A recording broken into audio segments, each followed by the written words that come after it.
Welcome back. This is continuing from chapter 2.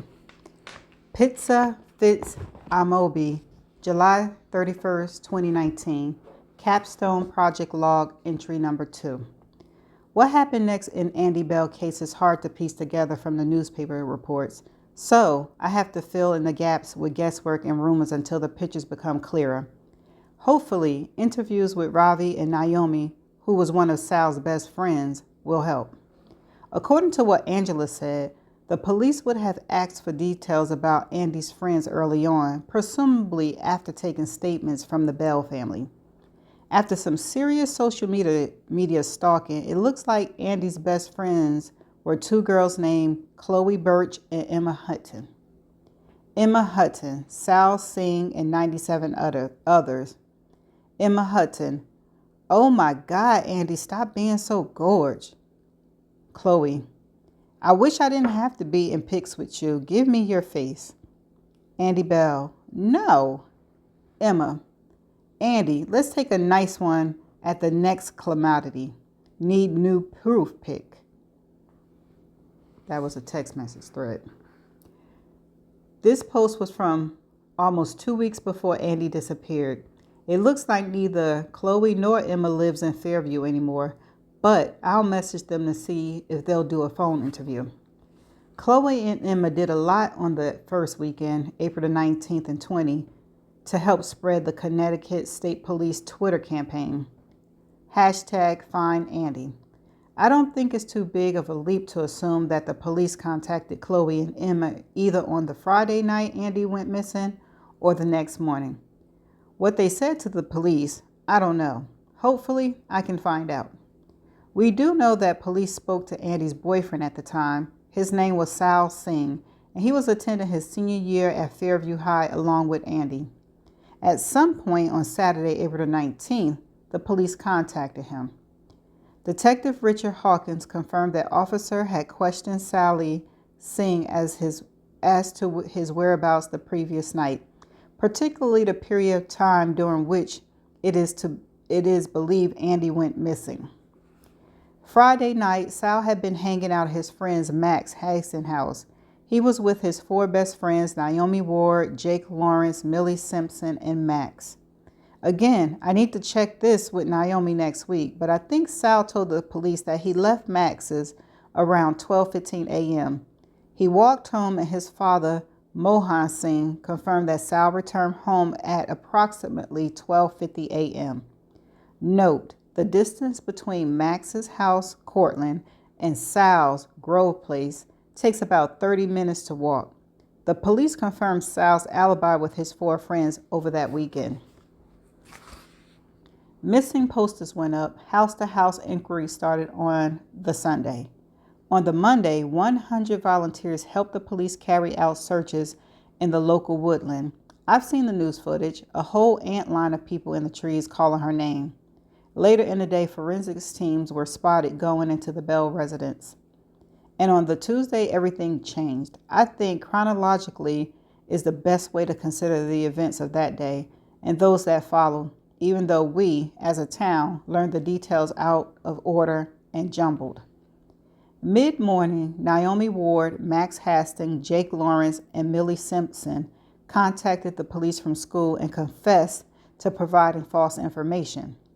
They said that Sal had asked them to lie and that he actually left Max's house around 10:30 p.m. on the night Andy disappeared, not 12:15 a.m. Okay. I don't know for sure what the correct police procedure would have been, but I'm guessing at that point, Sal became the number one suspect. But no one could find him. Sal wasn't at school and he wasn't at home. He wasn't answering his phone. It later came out, however, that Sal had sent a text to his father that Tuesday morning, though he was ignoring all other calls. The press will refer to this as a confession text. Tuesday evening, one of the police teams searching for Andy found a body in the woods. It was Sal. Wow, he had killed himself. The press never reported the method of which Sal committed suicide, but by the power of a small town rumor, I knew, as did every other student at Fairfield at the time. Sal walked into the woods near his home, took a huge dose of sleeping pills, and placed a plastic bag over his head, securing it with an elastic band around his neck. He suffocated while unconscious. At the police press conference that night, there was no mention of Sal. The police only revealed the information about security footage placing Andy driving away from her home at 10:40 p.m. On Wednesday, Andy's car was found parked on a small residential road, Monroe. It wasn't until the following Monday that the police spokeswoman revealed the following. As a result of recent intelligence and forensic information, we have strong reasons to suspect that a young man named Salim Singh, age 18, was involved in Andy's abduction and murder. The evidence would have been sufficient to arrest and charge the suspect had he not died before proceedings could be initiated. Police are not looking for anyone else in relation to Andy's disappearance at this time, but our search for Andy will continue unabated. Our thoughts go out to the Bell family and our deepest sympathies for the devastation this update has caused them. There's sufficient evidence. They found Andy's phone on Sal's body. Forensics tests found traces of Andy's blood under the fingernails of his right middle and index finger. Andy's blood was discovered in the trunk of her abandoned car. Sal's fingerprints were found around the dashboard and steering wheel alongside prints from Andy and the rest of the Bell family. The evidence, they said, would have been enough to charge Sal, but he was dead, so there was no trial and no conviction, no defense either. In the following weeks, there were more searches of the woodland areas in and around Fairview. Searches using cadaver dogs, police divers in the river. Andy's body was never found. The Andy Bell missing person case was administratively closed in the middle of June of 2014. 18 months later, a court order was filed and Andy Bell was declared dead in absentia based on the circumstances surrounding her disappearance. Andy Bell's death certificate was issued. Despite her body never having been located, she has now been legally declared dead. After the ruling, the district attorney said, the case against Salim Singh would have been based on circumstantial and forensic evidence. It is not for me to state whether or not Salim Singh killed Andy Bell. That would have been a jury's job to decide. And even though there has never been a trial, no conviction by a jury, even though Sal never had the chance to defend himself, he is guilty. Not in the legal sense, but in all the other ways that truly mattered. When you ask people in town what happened to Andy Bell, they'll tell you without hesitation, she was murdered by Salim Singh. No allegedly, no might have, no probably, no most likely. He did it, they said. Sal Singh killed Andy. But I'm just not so sure. Now that's the end of chapter 2. Wow, it is early in the book, so I can't say I didn't see Sal killing himself, but they didn't say that, in chapter 1, they didn't say he was present. I just assumed that he was arrested, but to find out he committed suicide. Okay, so that's a clue. My brain is wanting to tell me he didn't really do it. Somebody killed him because he knew something and they planted the evidence, but I might be a little, too early for that. So let me calm it down a little bit. You ready? Let's get to chapter 3. It was an emergency, the text said, the SOS emergency. Pip knew immediately that could only mean one thing. She grabbed her car keys, yelled goodbye to her mom and Josh, and rushed out the front door. She stopped by the store on her way to buy a king-size chocolate bar to help mend Lauren's king-size broken heart. When she pulled up outside of the Gibson's house, she saw that Kara had the exact same idea, except Kara's post-breakup first aid kit was more extensive than Pip's. She had also brought a box of tissue, chips, and dips, and a rainbow array of face mask packets. Ready for this? Pip asked Kara, hip bumping her in greeting. Yup, well prepared for the tears. She held up the tissues, the corner of the box catching the ends of her curly, ash-brown hair. Pip pressed the doorbell and both of them winced at the mechanical song. Lauren's mom answered the door. Oh, the cavalry is here, she smiled. She's upstairs in her room. They found Lauren fully submerged in a duvet fort on the bed, the only sign of her existence, a splay of ginger hair poking out from the bottom. It took a full minute of coaxing and chocolate bait to get her to surface. First, Kara said, prying Lauren's phone from her fingers, nails bitten to the quick. You're banned from looking at this for the next 24 hours. He did it by text, Laura wailed, blowing her nose and shooting an entire swap into the tissue. Boys are dick, Kara said, putting her arm around Lauren and resting her sharp chin on her shoulders. You could do so much better than him. Yep, Pip broke Lauren off another line of chocolate. Besides, Tom always said pacifically when he meant specifically. Kara pointed eagerly at Pip in agreement. Massive red flag. I specifically think you're better off without him, said Pip. I automatically think so too, added Kara. Lauren gave a wet snort of laughter and Kara winked at Pip, an unspoken victory. Thanks for coming, guys, Laura said tearfully, her pale eyes swollen and puffy.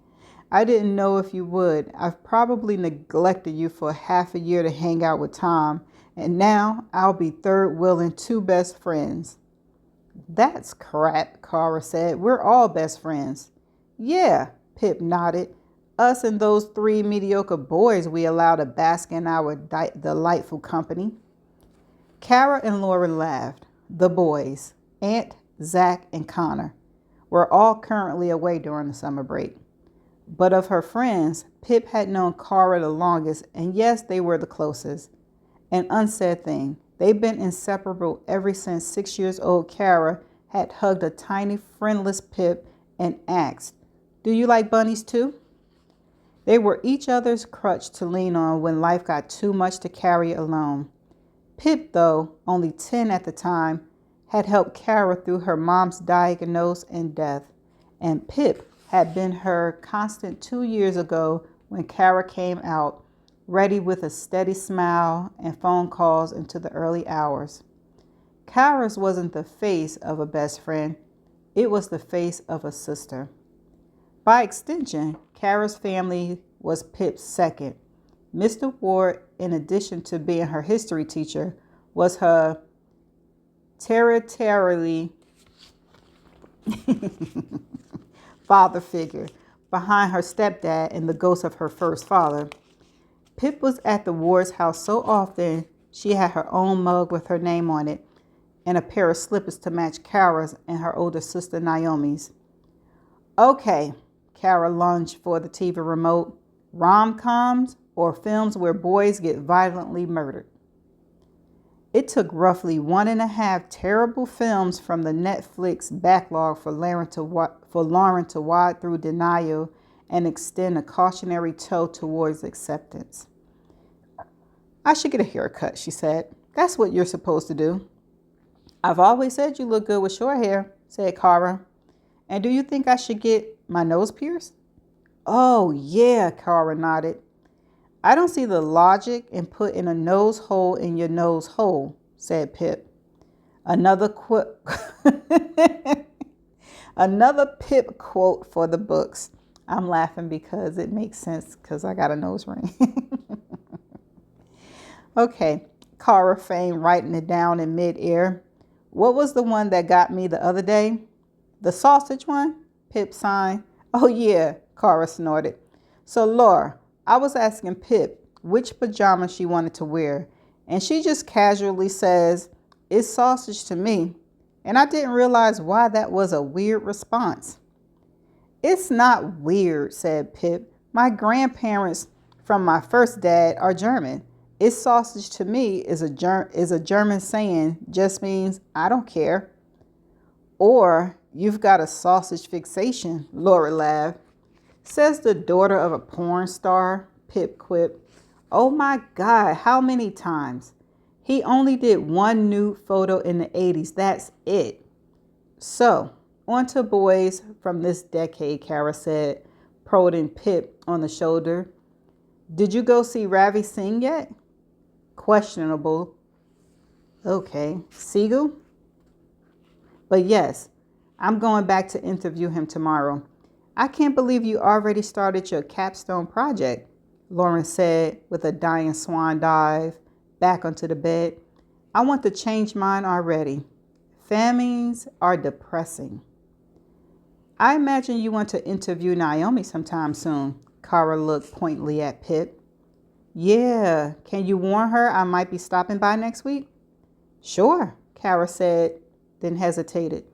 She'll agree to it and everything, but can you go easy on her? She still gets really upset about it sometimes. I mean, he was one of her best friends. Actually, probably her best friend. Yeah, of course, Pip said. What do you think I'm going to do? Pin her down and beat responses out of her? Is that your tactic for Ravi tomorrow? Ha! Lauren sat up then with a snot-sucking sniff so loud it made Kara visibly flinch. Are you going to his house then? She asked. Yeah. But what are people going to think if they see you going into Ravi Singh's house? It's sausage to me. Pip Fitz Ambi, August 1st, 2019. Capstone Project Log Entry 3. I'm biased. I know I am. For a reason I don't even know how to explain to myself. I want Sal Singh to be innocent. Reasons carried with me since I was 12 years old. Inconsistencies that have nagged at me these past 5 years. But if I'm actually going to solve anything, I have to be aware of confirmation bias. So I thought it would be a good idea to interview someone who is utterly convinced of Sal's guilt. Stanley Forbes, a journalist at the Fairview Mall, just responded to my email saying I could call anytime today. He covered a lot of the Andy Bell case in the local press and was even present at the court hearing when she was declared dead a year and a half later.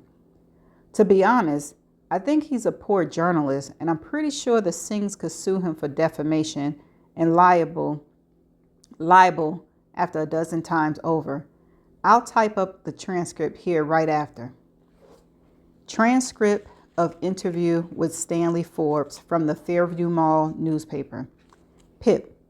Hi, Stanley. This is Pippa. We were emailing earlier? Stanley. Yep. Yeah, I know. You want to pick my brain about the Andy Bell Sal Singh case, right? Pip. Yes, that's right. Do you mind if I record our conversation? Stanley. Sure. Shoot. Pip. Okay. Thanks. So first, you attended the court hearing that established Andy as legally dead, correct? Stanley. Sure did. Pip. Since the national press didn't elaborate much further than the report and the verdict, I was wondering if you could tell me what kind of evidence was presented. Stanley. So the main investigator on Andy's case outlined the details of her disappearance, the times, and so on. And then he moved on to the evidence that linked Salil to her murder. They made a big deal about the blood in the trunk of her car. They said this suggested that she was murdered and her body was put in the trunk to be transported somewhere else. They said something like, it seems clear that Andy was the victim of a sexually motivated murder and considerable efforts were made to dispose of her body. Pip. And did Detective Richard Hawkins or any other officer provide a timeline of what they believe were the events of that night and how Sal allegedly killed her? Stanley. Yeah, I kind of remember that. Andy left home in her car, and at some point on Salil's walk home, he intercepted her. With either him or her driving, he took her to a secluded place and murdered her. He put her in the trunk and then drove somewhere to hide or dispose of her body. Mind you, well enough that it hasn't been found in 5 years. Must have been a pretty big hole. And then he ditched the car on that road where it was found. Monroe, I think, and he walked home. Pip. So because of the blood in the trunk, the police believe that Andy was killed somewhere and then hidden in a different location?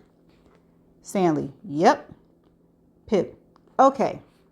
In a lot of your articles about the case, you refer to Sal as a killer, a murderer, and even a monster.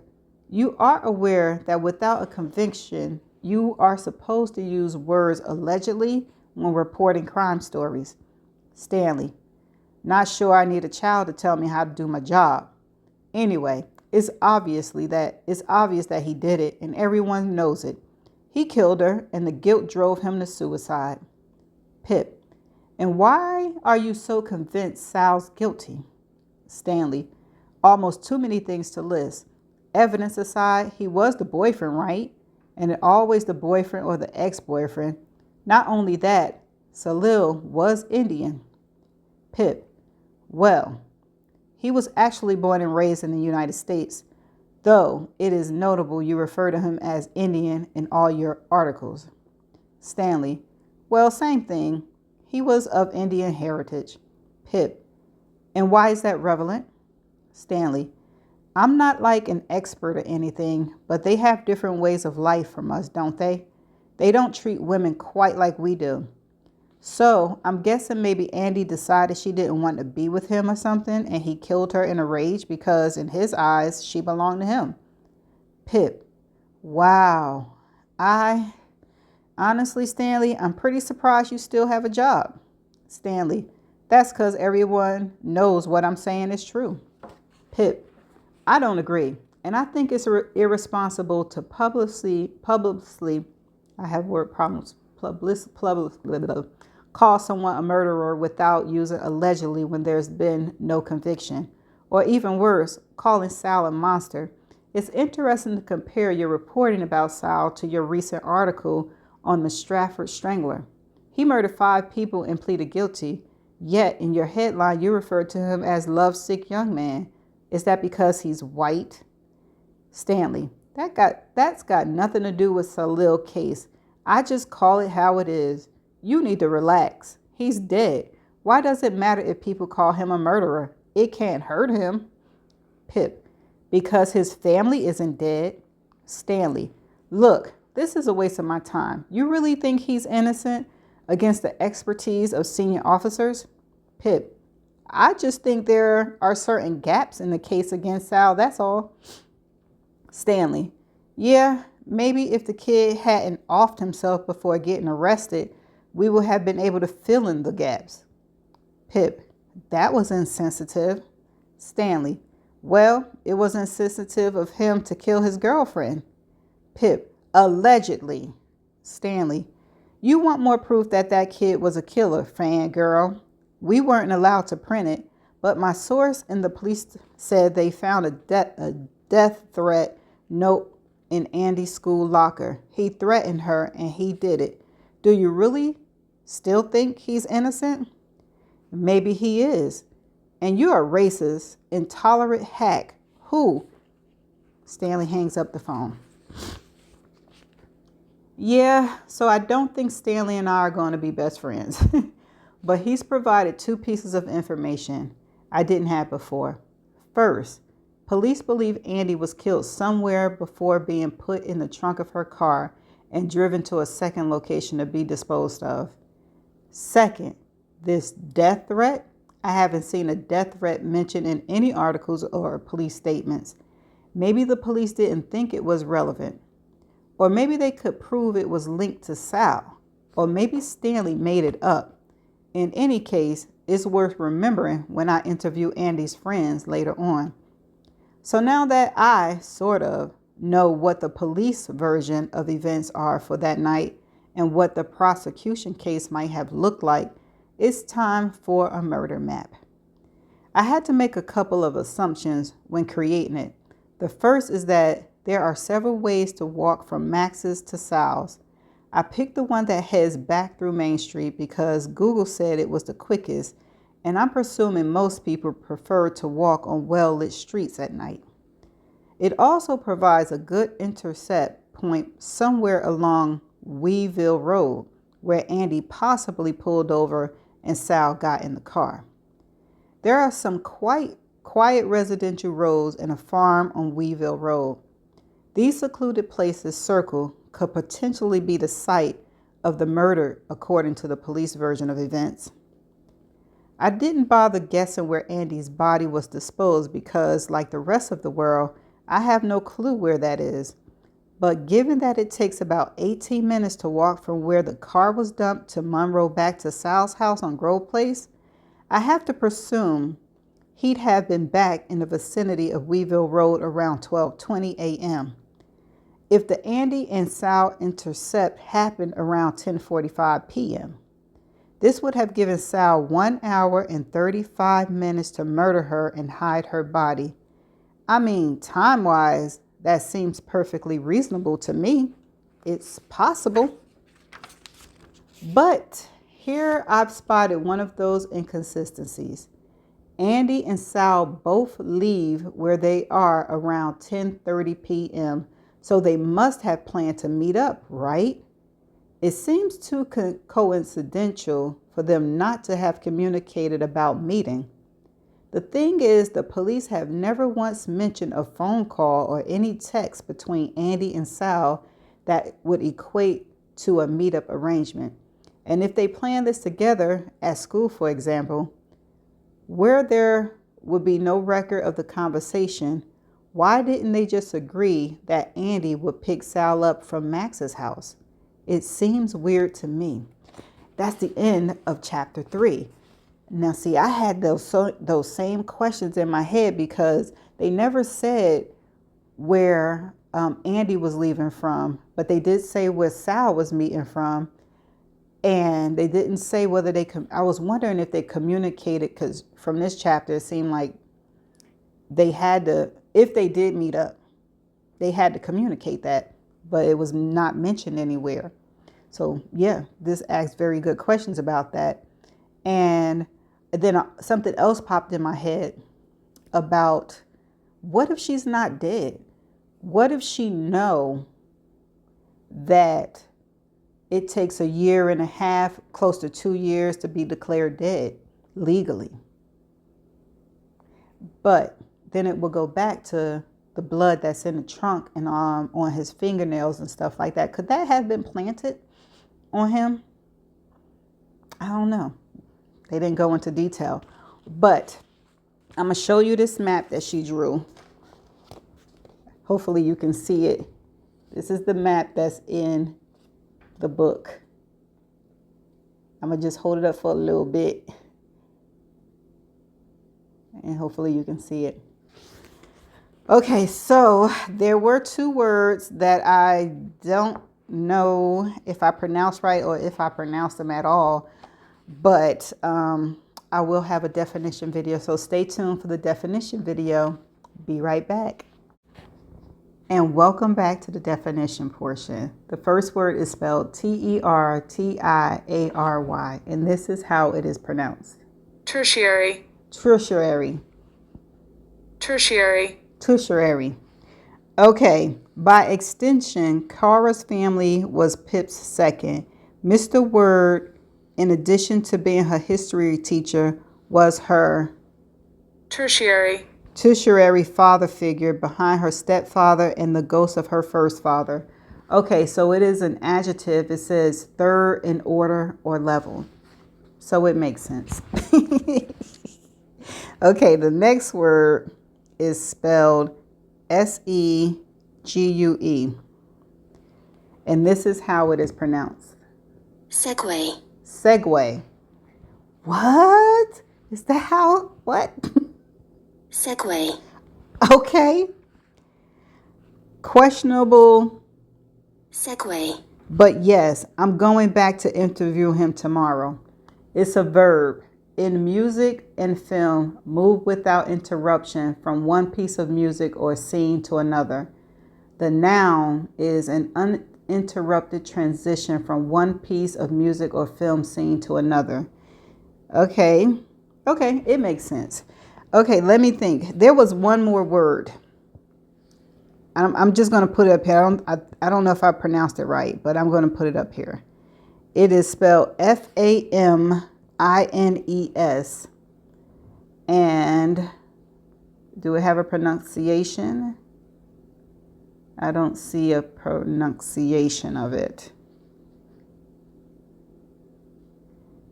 Come on, how do you pronounce this?